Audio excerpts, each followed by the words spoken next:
आई भैया, हम गायक अखिलेश निषाद एगो गवई धमाका पेश करतानी, आप लोग के जरूर पसंद आई। ए मुकेश भैया, एगो दुल्हन अपना दुल्हा से एगो बात कहत बा, कौने भाव में? हे मोरे राजा रजैया ओढ़ाई दा,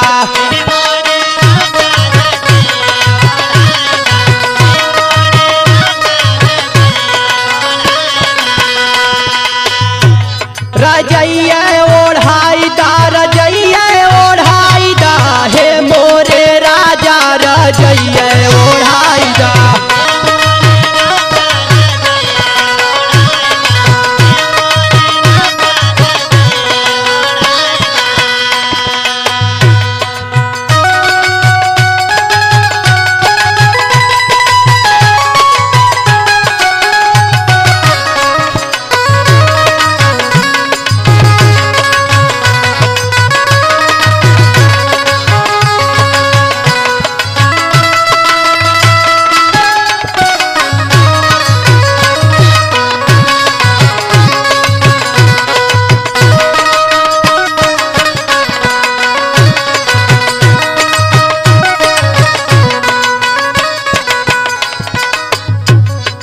अब ही तो भय राजा जल्दी लड़को रहो,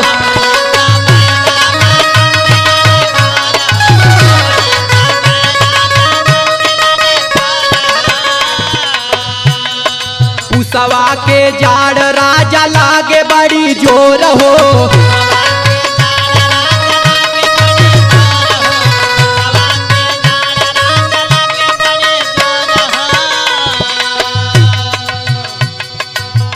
वैसे अपने तू जैया पियाई दा, हे मोरे राजा रजैया ओढ़ाई दा।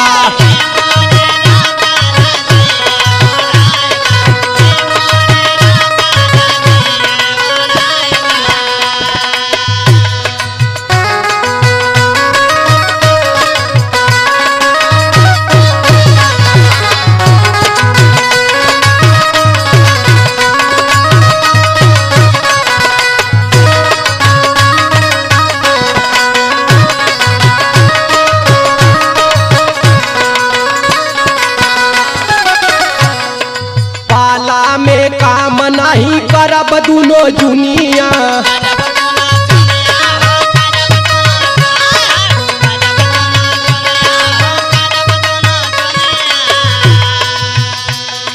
बाबू के हो जाई सर्दी ने मुनिया,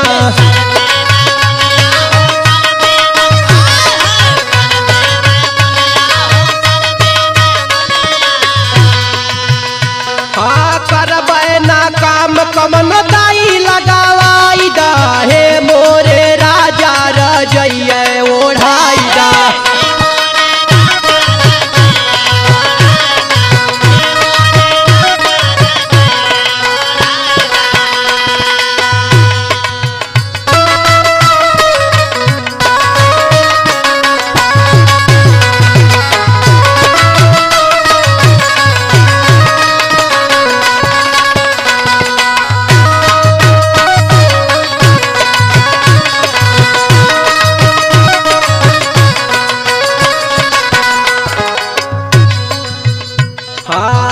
अखिलेश बाला मुआ तो हके दिलवाई से मानी,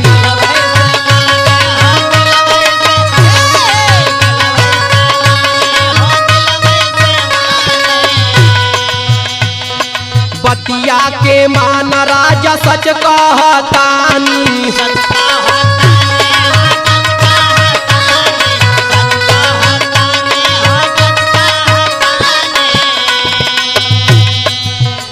हाँ जाके बजरिया से